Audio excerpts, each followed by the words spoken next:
I'm always very excited to come here because, you know, I get to meet a new, fresh set of immigrants, and remind me of the day I came into this country. And it's always nice to welcome you with human rights because this is such an important topic. You know, when you come into this country, it's good to know what your rights are so that you can get a good start.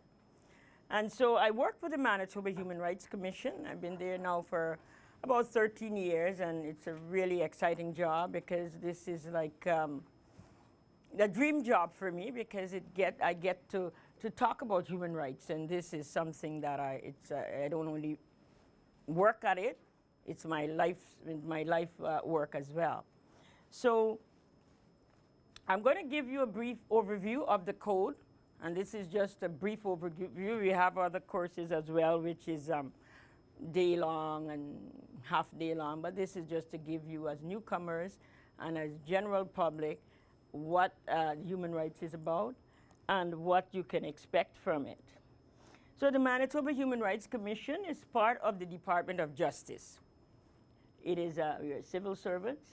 The Human Rights Code, you know, anytime anybody hears about human rights, they always think in terms of human and rights, and they think, well, I'm a human being, and therefore everything that happened to me here, especially anything bad, it's my human rights. Well, human rights is just a small part of Manitoba laws. And so you have lots of rights in other areas. We operate at arm's length from government because of the work we do. You know, it's very confidential, very neutral, so we're not influenced by anybody in the government or politician. Everything is very neutral, as in any legal office.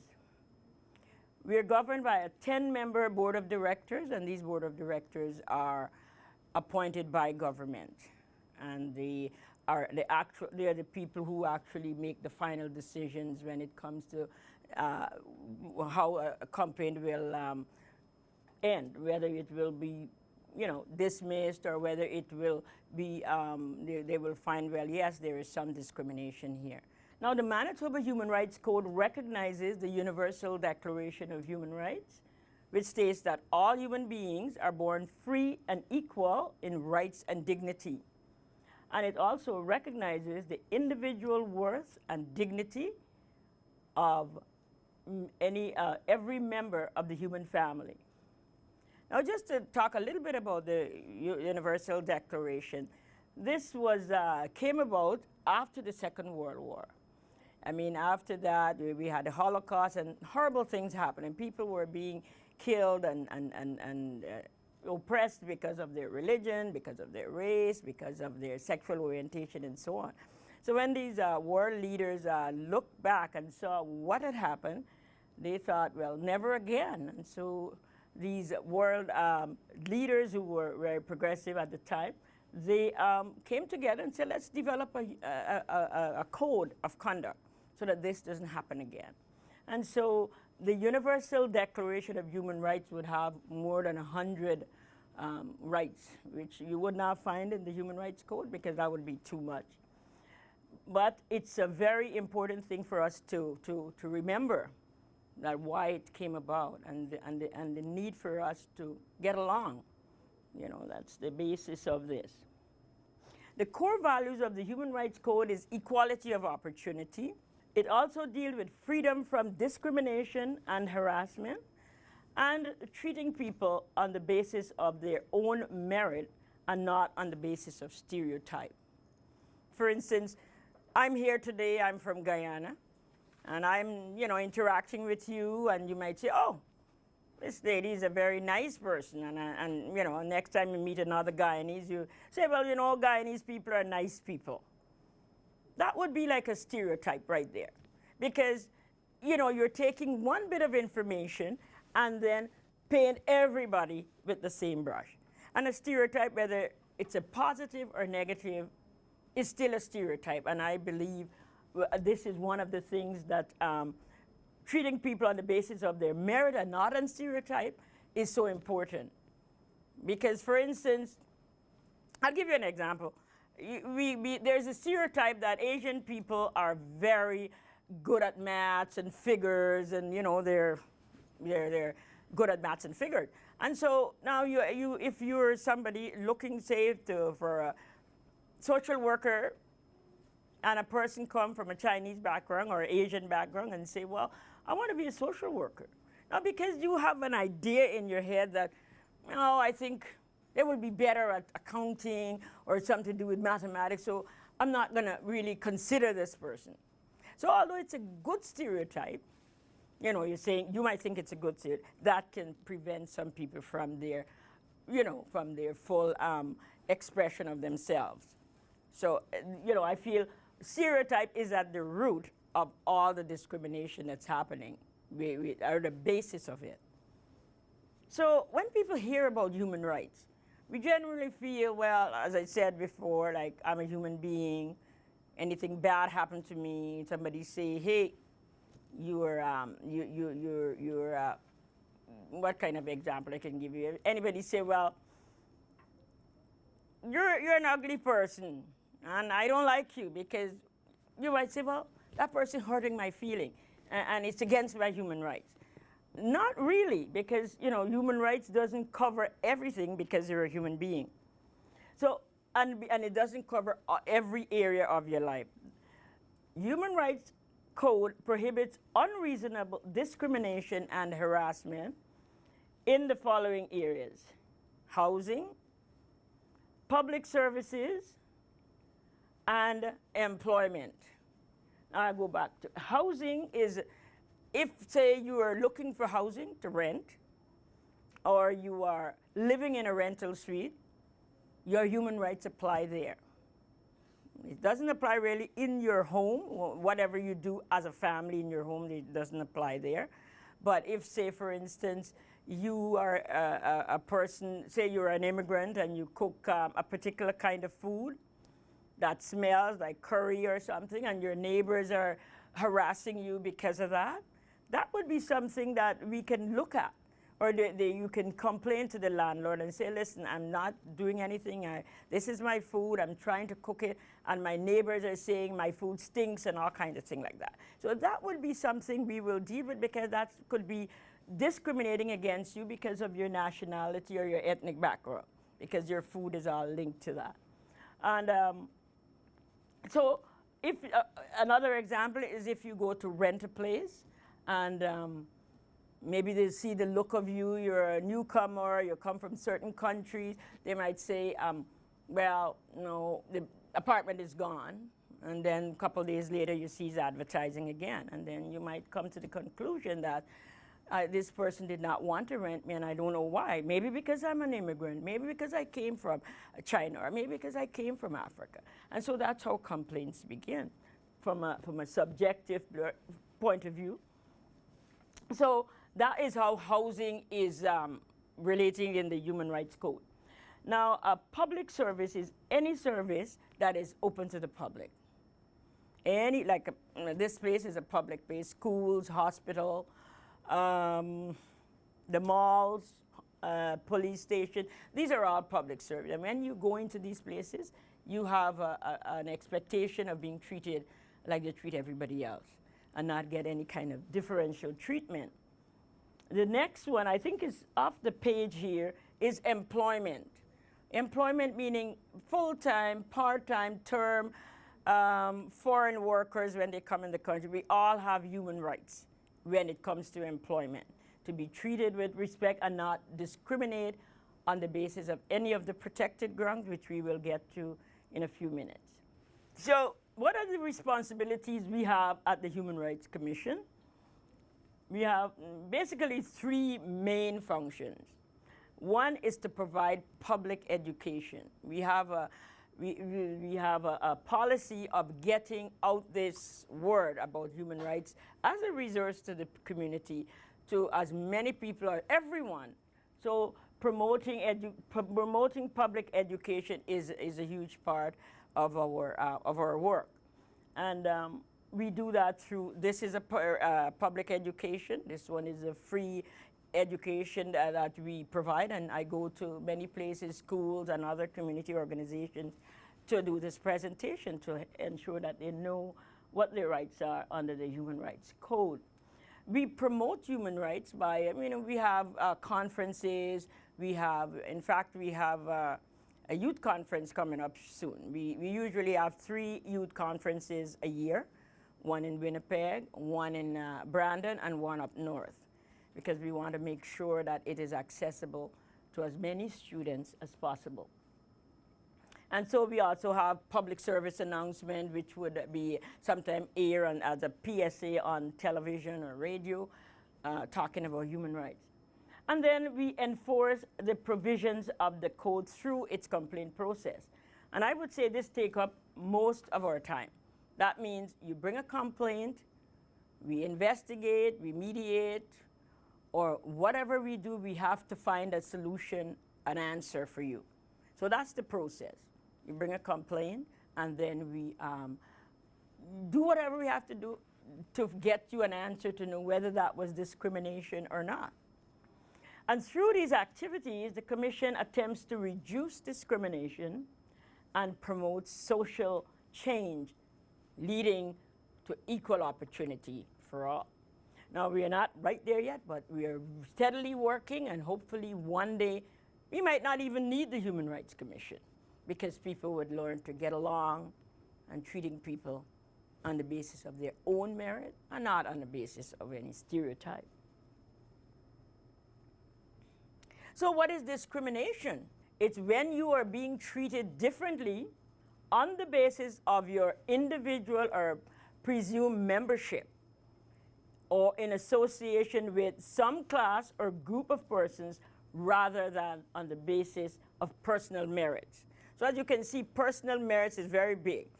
Once you start treating people differently, because you might say, okay, I see that a young man there, he has wearing a turban.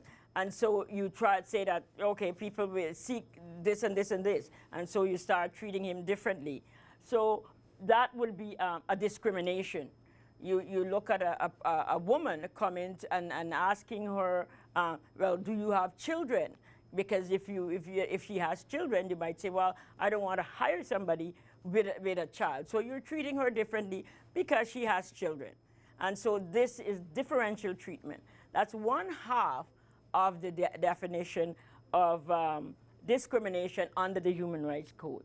The other half is failure to make reasonable accommodation for the special needs of any individual or group if those needs are based upon any characteristics referred to in the code. And so we will get to the characteristic, but for instance, you're sitting here, and if a person was in a wheelchair, wanted to take this course, and you didn't have an elevator or your door wasn't wide enough, then that person would not have been able to participate in this particular class. So they would have a ground to file a human rights complaint against the school saying they failed to make reasonable accommodation for their disability. Because everyone have a right to these classes, it's open to everybody, but if not everybody has access. Somebody in a wheelchair need an elevator, they need wide doors to get in here. So this is this is the definition, the two parts to the definition of discrimination under the Human Rights Code. And in order to be discrimination, it does not have to be intentional. Many times people will make a joke. Maybe they're joking about your religion, joking about your race, joking about your sexual orientation. And they might think, hey, I'm just joking, I mean, I'm not serious. But the person who you're joking about, maybe they have a different opinion of that. The discrimination has to do with the impact what you're saying is having on that person, and not on what you intend to do. Because what you intend to do and the impact on the individual you're joking about, they're two different things. And people, although they might laugh themselves when you're joking about their religion or their sexual orientation, for example, they may feel hurt. But then they're just trying to laugh it off, but they have that hurt, and they might act on it and go to your boss and complain and say, well, I'm being discriminated against. Somebody is joking about my religion, for instance. And it occurs when the distinction is based on one of the protected grounds under the code. And we will talk a lot about that coming up, because whatever you do when you come to the Human Rights Commission, we always have to see whether what you're complaining about is one of those protected grounds. Because, you know, if it doesn't impact one of the protected grounds, then it doesn't form the basis of a complaint. You'll have to say, oh, I'm being discriminated because I'm a woman, or because of my race, or because of my nationality. But if you say, like, oh, I'm discriminated because I am, as I had a case one time where a young lady said she's being discriminated because she's beautiful. And beauty is not a protected ground under the code. And so it will not, still, although it hurts if somebody, no matter if you're beautiful or ugly, if people are making fun of you, it has an impact. But unfortunately, beauty is not a protected ground under the code. And if we impose significant burdens and obligations or disadvantage on an individual or group as not imposed upon others, like you want a higher standard for certain people than other people. For instance, there are people who tell me that when they're trying to rent an apartment, a landlord would ask an immigrant person, newcomer, for sometime 6 months in advance to pay rent, or a year in advance. Now you're asking them to, this is a burden on those people that is different from somebody who's a Canadian born or who has lived there for some time. Because you're not asking them for the month up front and the damage deposit as usually, you're asking for more. So that's imposing a burden on this group of newcomers or refugees that you do not impose on other people. And when you withhold or limit access to opportunities and benefits and advantages available to other members of society. And many newcomers would often say or think, you know, that I'm working so hard, I got all my qualifications, but I'm not getting promoted. Every time I apply for a job, I get everything in my, I'm not getting promoted. And they may say, maybe because I'm an immigrant, they're not, you know, considering me. And that's why your opportunities for advancement is limited. Okay, now we get to the, what characteristics does the code protect? As I said before, it doesn't protect everything, but these are the characteristics. Ancestry, that means your race, is another word for race. If you're discriminated in your employment, when you go to find housing, or when you go to a public service, public institution, you know, and you're being treated differently because of your race, then that would be considered, on the face of it, discrimination. You have to feel that these things have happened to me. You tell us, X, Y, Z happened to me, and I believe it's happening to me because of my race. And then it's our job now to go through the evidence and to make sure that, you know, to prove it, okay? So nationality or national origin, this is a protected ground under the code. Now, when I came to this country more than 25 years ago and applying for a job or looking for work, they used to boldly say, Canadian experience required, okay? And so I used to work for the Immigrant Women's Association at the time, and we were an advocacy group, and we used to tell the politician, this is wrong. You can't tell people that the experience they brought from their home country is not relevant. And so recently there had been a case that was in Ontario, Human Rights Commission, that found that they had a case where a person felt that they didn't either get a job, they didn't get a job because of their nationality. They didn't have the Canadian experience. And so now I think if you are facing that sort of thing, and you're thinking like people are asking you, well, where's your Canadian experience? Then that could be a possible complaint under the code. If you're being denied opportunity, denied a job, just on that ground, saying, well, you don't have Canadian experience, although you have a lot of experience in the same area. And just to make it clear, this is not about professional experience I'm talking about. If you're a doctor, if you're a lawyer, accountant, these are professions. And they have their own professional bodies that will tell you what you need in order to enter that elite kind of group, you know, that of being in that profession. You might have to go back to university, do a few more course, and in order to qualify under the say the Manitoba Law Association or something like that. So nationality and national origin, and ethnic background or origin. This is an area that is ethnicity is your own cultural grouping within the larger group of culture. Like we're all, imagine we're all Canadians right now, and we are all from different backgrounds. So you can say I'm an Indian Canadian, I'm an Aboriginal Canadian, I'm a French Canadian. You know, these are your ethnicity, and so sometimes people are discriminated based on that. And we have some cases where in our Aboriginal community, a Métis might come and file a complaint and say, oh, I'm being discriminated because I'm a Métis. I'm working in a First Nations office, and I feel discriminated because I'm Métis. And so that's an example of filing a complaint based on your ethnic background.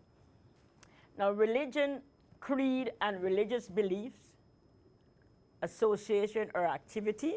This is an area that where the code is saying an employer has to accommodate. And accommodation is a very important word in human rights. Because accommodation meaning, even though an employer might have a dress code, so I want you to look sharp, I want you to dress in suit, I want you to get your hair short and nothing on your head, no hats, no thing. If, for instance, a person, because of their religious belief, has to wear a head wrap, like the turban or a hijab, then the code is asking the employer to accommodate that person by making an exception to the rule for that person so that they can work and still maintain their religious integrity or their religious beliefs. And there are other ways too that people can be accommodated in religion. If you're a Seventh-day Adventist, if you're a Jehovah's Witness, there are some rules around that. Jehovah's Witnesses do not, their children, if they're in the school, they do not stand up for the national anthem. They only give God that honor. And so if you are a child in a school and the teacher is giving you a hard time, then your parents might have to go and explain and say, this is our religious belief. And then they would have to try to accommodate that. And when it comes to accommodation, they always talk about, the code talks about accommodating to the point of undue hardship. Well, I think in terms of religious beliefs and creed, and I don't think there's a lot of hardship in that, except sometimes we get some issues when people are working in a construction area. This is one of the things people are. If you're working in a construction area and you have to have the hard hat, that has been an issue that come up, and we have to look at each individual case to see, well, what is the consequences of not wearing not a turban, a helmet or something. But, an employer can make that argument and say, well, this is strictly you have to wear a hard hat because it's a safety issue. So when things come like that, we have to look at it and see, is it bona fide? Is there something else that could be done? And so on. Age. This is whether you're old or young. And I see all of you are young people here, so you don't have an issue. But when you get older and trying to find a job, it can become a little bit more challenging because, employers seem to want to hire younger people rather than somebody who is older. If you're older in the workplace too and you're close to 65, you might have an employer asking you, well, what are your retirement plans? And just so you know, in Manitoba, there's no mandatory retirement. If you are fit to work, then you can work until you can't work no more. However, if you're an older person and you're working and you can't keep up with at the same level, then the employer might have grounds to say, well, you're not keeping up, you're falling behind, and maybe it's time to do something else, But age is a protected ground. Sex, including sex-determined characteristics and or pregnancy-related circumstances. This is our second highest area of complaint for the last few years. And it has to do with pregnancy or related circumstances. Because we find that when women get pregnant in the workforce, they encounter a lot of difficulties. Employers might try to get rid of them by saying, well, you're not doing your work, or cutting back hours, or all sorts of things. So, and then, we get complaints that women say sometimes they're demoted because they're pregnant. And, this is another area where the employer is asked to accommodate a person who's pregnant, a woman who is pregnant. Because when you're pregnant, for anybody here who has been pregnant, you know that, for the first 3 months, for instance, you can be very sick. And so you need a little bit of accommodation, a little leeway to get through that tough time. And when you get pregnant and when you get towards the end of your pregnancy, if you're doing a job that you're on your feet all day, then you might need a little bit of accommodation by asking, can I sit for a little bit, or change your shift? Instead of standing 8 hours a day, how can you work around it so that I don't have to stand so long? These are some of the kinds of accommodation people can ask for when you're pregnant. Gender identity. This is a fairly new addition to the code. It came about maybe 6 or 7 months ago. The minister added this as a protected ground. And so what is gender identity? Gender is a socially constructed phenomena. Socially constructed, meaning you're born a man or a woman, and when you're born, you are put in one category. Okay, you're a female. These are the attributes of your being a female. This is how a female behaves. This is what a female does. This is what a female dress, and all kinds of things like that. And it's similar they have for the male. When you're born and it's a boy. Okay, you have a whole bunch of expectations right away. Well, some children born and they're not fitting into either of those camps. And so they might say, well, I'm born a male, my sex is male, but I don't feel like a male. I feel like a female. Or vice versa, I feel like a male if you're a female. And so the gender is to allow people to be fully human and to give them the right to that expression. Okay? And so I think, that is something, it will be an evolving, because it's so new in our code. The complaints we're going to receive is going to be evolving. Right now, there are complaints, say, about use of washroom. A male might somebody looking like a male, but transitioning to a female might say, I don't want to go to the male washroom, because sometimes male can be very tough on other males who are trying to look like a female. And so he might say, I don't want to go there because I'm afraid. I want to go with a female washroom because I feel more comfortable there. And the female might say, well, we don't feel comfortable because, this person looks like a male. And so the employer would have to say, well, what can I do to satisfy all these groups? And so they would have to come up with some solution. And I'm sure it's not rocket science. So we're going to get there. But so that if you have a gender identity problem, you know that you have rights, and you can claim those rights here. Sexual orientation, this now, have to deal with gender, the sexual orientation is pretty straightforward. This is same-sex relationship, and it's legal in Canada.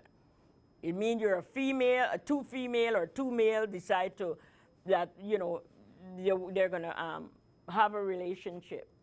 That is an intimate relationship. And so nobody's trying to be male in this relation, and nobody's trying to be female. They're just two female.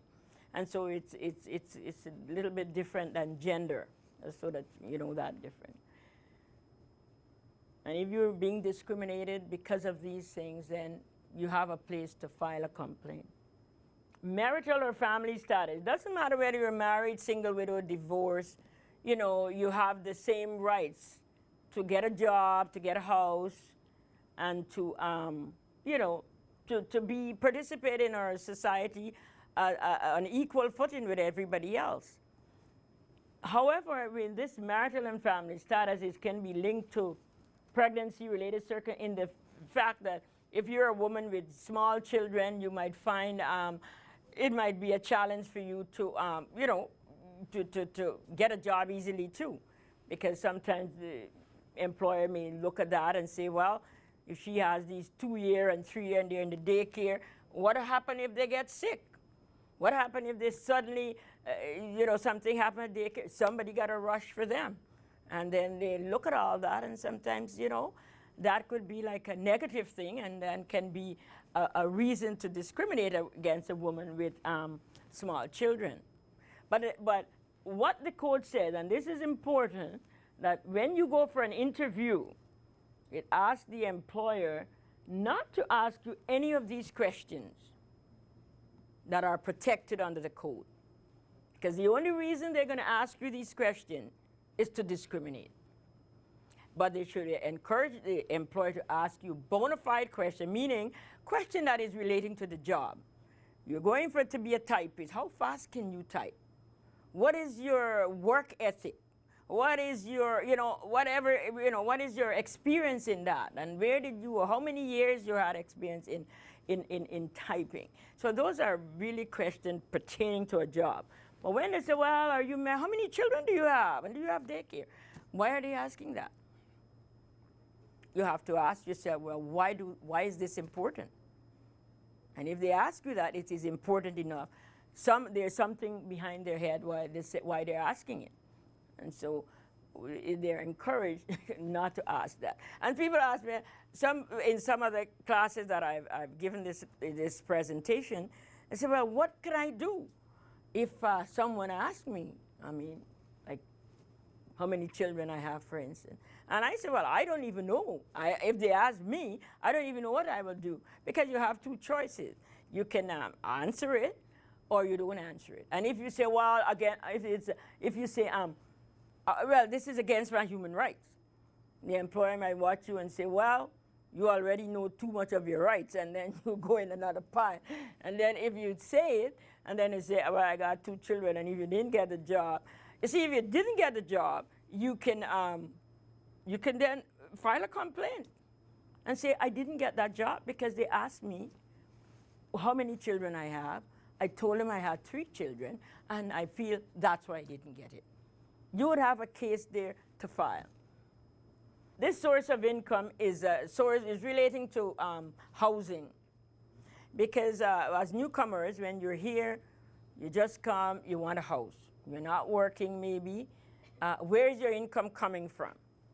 And if it's not coming from a job, then the landlord might, you know, have difficulties giving you that, because they'll say, well, what about if the money run out? What about if this? And you know, this is the kind of complaints we get, to say, you know, because I'm getting money from the welfare or income assistance, they don't want to rent their place to me.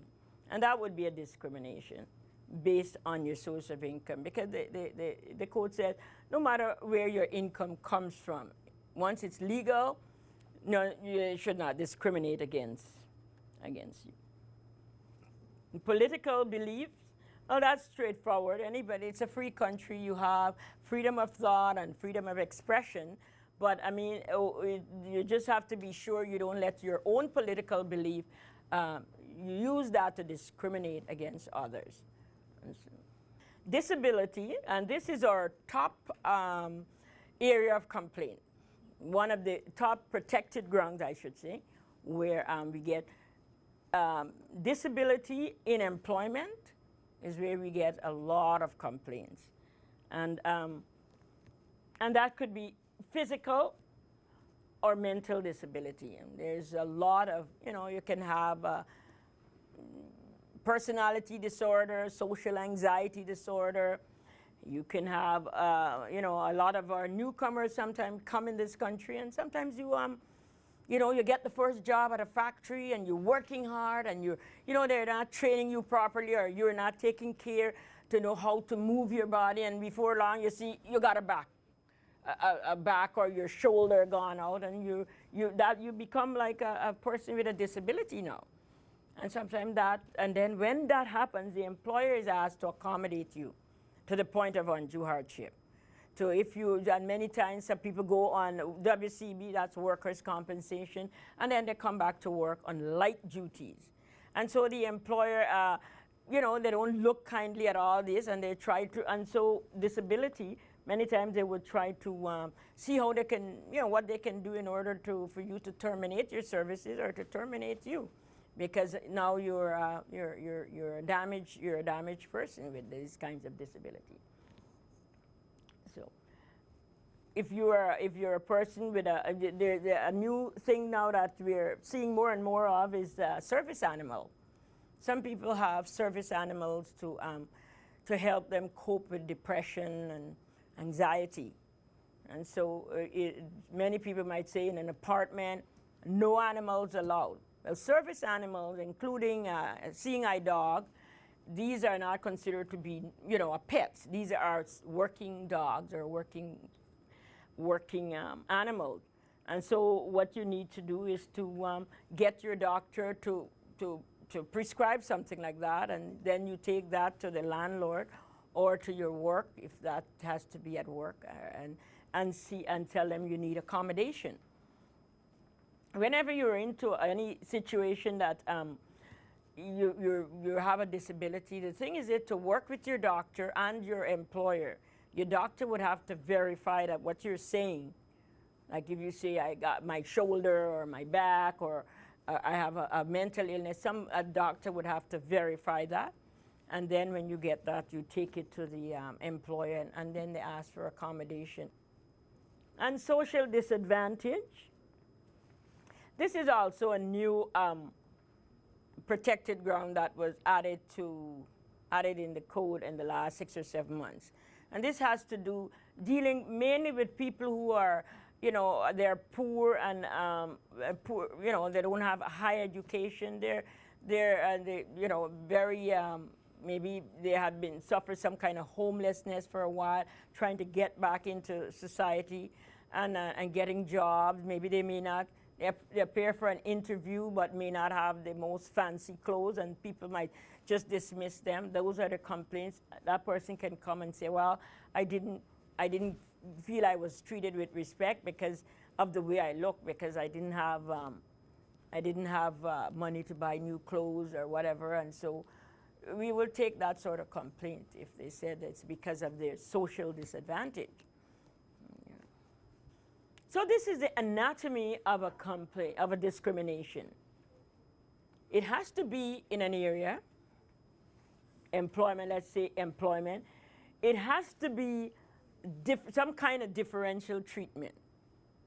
People are failing to accommodate you in some area, like you may be sick or something and they don't want to accommodate you. And then it has to be based on a protected ground. For instance, disability. And that outcome has to be a negative outcome. You were either fired or forced to work with pain. With some people, always when they complain, they say, well, the doctor said I should be on light duty, but I'm doing exactly the same thing I was doing. The employer is forcing them to work with pain. And so, and sometimes they say, well, we don't have any light duties, we can't accommodate you, you just got to stay home until you get 100%. And so that's the anatomy of discrimination. Well, another part of the human rights protection is against harassment. Harassment is a course of unwelcome conduct. It's meaning it's happening more than one time. But in order to be harassment, it also has to be based on one of the protected grounds under the code. It has to be based that you're being harassed on the basis of your age or your race or your sex or your sexual orientation or on the basis of a disability or one of those grounds. If it's on the basis of anything outside of those grounds, then it would not be a human rights issue. And it could be a series of objectionable and unwelcome sexual solicitations or advances.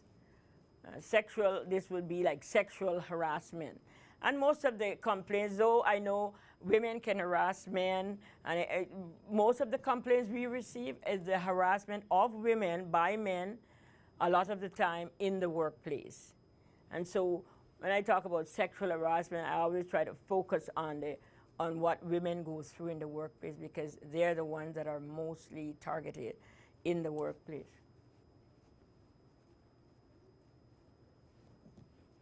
And a sexual solicitation advance made by a person who is in a position of authority, if the person making the advance knew or ought reasonably to know that it is unwelcome. Now, the code is not that, the code is not saying there can't be romantic liaisons in the workplace. That's not the purpose of the code. Only if those romantic expression is an unwelcome behavior, then. So if something is happening to you, and if you are in the workplace and you are your coworker, maybe you're on the same level, asking you for data, and after a while it's becoming like an harassment, you tell your supervisor what's happening and ask that supervisor to help you to stop it. You ask them one time, or he or she might say, okay, I'll talk to him. And if you see, well, the behavior still continues, maybe you want to tell him a second time. Say, well, I complained to you about John, for example, and he's still doing the same thing. Did you talk to him? And he said, well, you would say, okay, I'll talk to him again. But it continued. Then after 2 times, you just come to the commission. Because the employer has a duty and a responsibility to make sure you're working in a place free from this kind of harassment. And so you would have every right to come. However, if that person who is harassing you, say is the owner say the owner of the business, then you don't even have to wait for a course of unwelcome conduct. After the first incident, you can come to the commission and complain, because the person who is supposed to help you is the same person doing the harassment. So where would you go? You have nowhere else to go but to come to the commission. Harassment can include verbal behavior, talking to people, swearing at them, or calling them, making fun of their race, religion, or sex. It can be making signs and gesture and other physical behavior. It doesn't have to be. It can also be visual form of harassment. You're, showing people pictures of naked people, sending around, emails of naked people in all kinds of positions. That could be visual forms of harassment. Electronic is the same, sending around. You get a joke and you just press send and send it to a whole bunch of people, and it's offensive to a particular race or religion, or making fun of somebody that is one in that protected group or protected grounds. So what do you do if you're being harassed? I think I might have covered that. You tell someone who is in a position of authority. Always do that, because if you come straight to us, especially if it's your coworker or somebody just a little bit above you, then we can't do anything. The employer has to have that opportunity to correct the mistake that is making against you in the workplace. And if you don't give them that chance, then they will say, well, I didn't know. If she had told me, I would have taken step right away and I would have stopped that. So you got to give the employer or the service provider that chance to correct, to make it right for you. And employers in schools, services, landlords, they have an obligation under the code to provide a harassment-free environment. But they need to know about the problem in order to stop it. So that's very important. They need to know about the problem. And if they don't want to do it, just contact us, the Manitoba Human Rights Commission, and you may wish to file a complaint. So this is the anatomy of harassment. It is unwelcome conduct. The conduct has to be something that you do not like. And there are some people who love compliments. They love to be complimented by male or female. And if a male is always complimenting you and say, oh, you look pretty, you look nice, you're beautiful, you're sexy, you're this, and you find that uplifting, then it's not an unwelcome conduct because you appreciate it. And it has to happen more than one time. And you have to tell someone in authority. It has to be in an area that we can deal with, like employment, housing, or public service. It has to be based on a protected characteristic, which would be your sex, or it could be also your race, or any one of them. And the employer must have take no action, and he didn't solve the problem, and so that would result in a possible complaint. Because when you are complaining, that employer should tell to the person who's doing that what would be the consequence if you do not stop harassing this young lady or this person. And they said, well, if you continue, you will be suspended first for how many days, and if you continue, you will be terminated. So that's clear. It's a clear thing to the person who is the offending person, the person who's harassing you, to know, well, I better stop if I want to keep my job. So there are certain myths that we put here that people usually think about human rights code, which is really not, it's a myth. It said the code does not cover everything that seems not right, unfair, or just. Like, we don't cover all that, and I went through that already. We deal only with specific rights as outlined in the code, right, under their employment, housing, public services, based on the protected grounds, which is your age, race, sex, and so on. And the code requires that complaint fall under an activity, like I said before there. And the Manitoba Human Rights will try to direct you if we can't deal with it. And we always encourage people, phone us in case you're not sure. We don't expect you to know, okay, this is a valid complaint. You phone us, and then we will discuss it. You'll tell us your story. And if it's not about us, we will then direct you to an appropriate agency that is best suited to resolve that problem for you. And the thing is, to understand it, we don't take sides. When you bring a complaint, the commission has a job to do to find out whether there was a violation of your human rights. So we have to get that, we got to get that evidence, we got to get that fact, we got to try to prove that. And people might say, we gather information on both sides. And we are not your advocate. We don't have to go and advocate. Both you are the complainant and the respondent are encouraged to help us gather the information. And with this, I would say, if you are in a place and you find that something is happening, you feel discrimination is coming on, get yourself quickly a little book, a diary. Start writing down in that diary the dates, the time, the place, what is happening to you. Put the dates down, because many times people, especially, I talk to people a lot, and if you don't have any dates, you just say, well, it happened, I can't remember, maybe 3 months ago, I don't know when, I don't know who was there. It's not enough to grab onto, but if you said, no, on the 15th of January, my boss, or John or Mary Sue, she came into my office and did this, it's clear. It's easy to work with that kind of information. So please keep any information you can get. Once you know that I don't like what's going on, I better start keeping my notes.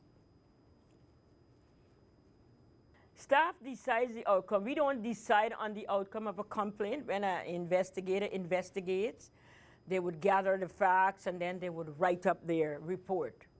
And that report, they would make a recommendation. They may say, I didn't get enough evidence, so I'm recommending that this complaint be dismissed. If they had enough evidence to justify this, to prove that, yes, there was something that happened, a discrimination did take place, they would refer that case to recommend that it be sent to a mediator. And so, we never think that people are lying when they come. That's not part of it. We believe what you're saying, and you believe what you're saying. But if there's not enough evidence, then it's very difficult to prove that. Because sometimes the case would not only end with us, sometimes our case can be referred to adjudication. And when you go to adjudication level, then you have two lawyers that are going to be arguing that case. Now, if the case was not strong in the beginning, they're going to just, you know, they're going to just smash everything that we are presenting. If a good lawyer comes and say, well, ask the question because we didn't have all the evidence. So that's why it's so important that when we say, yes, there is a discrimination, we can back it up at this level as well. So this is a very important part for you to keep in mind. The deadline for a complaint is 1 year from the date of the last incident. Because if it's late, you may not get your complaint filed, because there's a whole different process for that sort of thing. So the best thing is to get your complaint in within that year, and then you will be fine. And unfortunately, there is no appeal process for our decisions. If the commission say the case is dismissed, there's no way to appeal it. However, if you believe that we didn't take some very important evidence that you presented us into consideration, and had we taken that information, maybe the outcome might be different, you can go to the Ombudsman office and file a complaint. You can also go to the court, but the court would cost money, whereas the Ombudsman is a free place. You can ask them to please review my file and see if the human rights people took all the relevant information into consideration. And when in doubt, call us at the Human Rights Commission. We have offices in Winnipeg and in Brandon and the Paw.